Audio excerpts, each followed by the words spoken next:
अस्सलाम वालेकुम my YouTube family. Food Fiesta by Fakiha में खुश आमदीद। आज हमारे किचन में बन रहे हैं मटन के पाए, जो कि बहुत ही मज़े की रेसिपी है। आप भी ये रेसिपी ज़रूर ट्राई कीजिएगा। तो चलिए स्टार्ट करते हैं आज की मज़ेदार सी रेसिपी। यहाँ पर हमने मटन के पाए लिए हैं, जिनको जलाने के बाद अच्छी तरह से साफ़ कर लिया था और कटवा लिया था। 2 टमाटर छिलका उतारकर स्लाइस में काट लिए। 2 मीडियम साइज़ के प्याज भी हमने स्लाइस में काट लिए हैं और 10 से 12 जवे लहसुन के लिए हैं। इसके बाद हम एक बड़ी देगची लेंगे। ये मैं कुकर में नहीं बना रही, बल्कि मैं इसको देगची में बना रही हूँ, लेकिन आप यही प्रोसेस सेम कुकर में भी कर सकते हैं। इस देगची में लहसुन, प्याज और टमाटर ऐड कर देंगे और उसके बाद 1 टेबलस्पून नमक ऐड करेंगे, 1 टीस्पून लाल मिर्चों का पाउडर और हाफ़ टी स्पून हम इसमें हल्दी शामिल कर देंगे।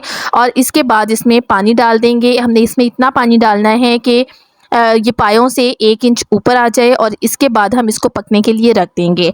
जैसे ही इसमें 1-2 बॉयल आएंगे तो उसके बाद हम चूल्हे का फ्लेम बिल्कुल लो कर देंगे और इसको ढक देंगे और तकरीबन 2 से ढाई घंटे तक हम इसको हल्की आंच पर पकाएंगे। जब पानी बिल्कुल ड्राई हो जाएगा और पाए बिल्कुल गल जाएंगे तो फिर उसके बाद हम नेक्स्ट प्रोसेस स्टार्ट करेंगे। अगर कुकर में बना रहे हैं तो हम 30 से 35 मिनट तक पायों को गलाएंगे। अब जब तक पाए गल रहे हैं हम इसका मसाला तैयार करेंगे, जिसके लिए मैंने 3 से 4 हरी मिर्चें ली थी, 1 इंच अदरक का टुकड़ा लिया था, 1 टेबलस्पून इसमें मैंने सूखा धनिया लिया है और हाफ़ टी स्पून काली मिर्च है साबुत, 2 से 3 सब्ज़ इलायची हैं, 3 अदद बड़ी इलायची हैं, 2 टुकड़े दालचीनी के हैं, 8 से 10 लौंग है और 1 टीस्पून ज़ीरा है।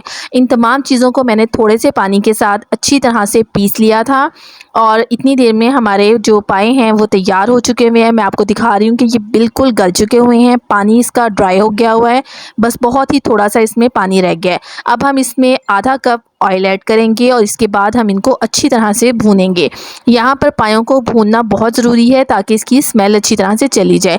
ये पाए बहुत ही अच्छे गल चुके हुए हैं। अब इसके बाद हम इसके अंदर वो मसाला ऐड करेंगे जो कि हमने पीस कर तैयार किया था और इसको ऐड करने के बाद एक बार फिर से हम अच्छी तरह से पायों को भून लेंगे। जब पाए अच्छी तरह से भून जाएंगे, ऑयल ऊपर आ जाएगा, तो फिर इसके बाद हम इसमें दही ऐड करेंगे, जो कि मैंने 3 टेबलस्पून ली है।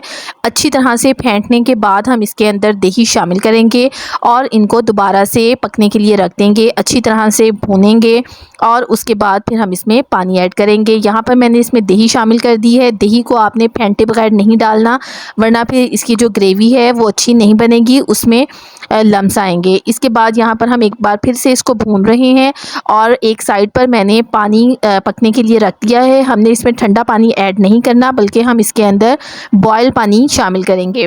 तो जैसे ही पानी को बॉयल आएगा तो हम इसके अंदर वो पानी शामिल कर देंगे और यहाँ पर आपने इसमें इतना पानी ऐड करना है जितना आपको इसका शोरबा बनाना है। अगर आप पतला शोरबा खाना चाहते हैं तो आप इसमें ज़्यादा पानी ऐड कर दें, लेकिन अगर आपको ये थोड़े गाढ़े पसंद हैं तो फिर आप इसमें थोड़ा सा पानी कम भी शामिल कर सकते हैं। तो इसके बाद हम एक बार फिर से इसको ढककर हल्की आंच पर रख देंगे और तकरीबन 15 से 20 मिनट तक जब अच्छी तरह से ये पक जाएंगे तो मैंने इसमें 4 अदद हरी मिर्चें ऐड की हैं। अगर आप चाहें तो आखिर में एक बार फिर से पिसा हुआ गरम मसाला भी शामिल कर सकते हैं और ये बहुत ही मज़े के पाए तैयार हैं। आप भी इनको ज़रूर ट्राई कीजिएगा और फिर कमेंट करके बताइएगा कि आपको हमारी रेसिपी कैसी लगी है। अगर आपको हमारी आज की रेसिपी पसंद आई हो तो मेरे चैनल को ज़रूर सब्सक्राइब कीजिएगा, बेल आइकन को प्रेस कीजिएगा और वीडियो को लाइक और शेयर करना बिल्कुल भी मत भूलिएगा। इंशाल्लाह ताला फिर किसी और अच्छी रेसिपी के साथ आपकी खिदमत में हाजिर होंगी। तब तक के लिए अल्लाह हाफ़िज़।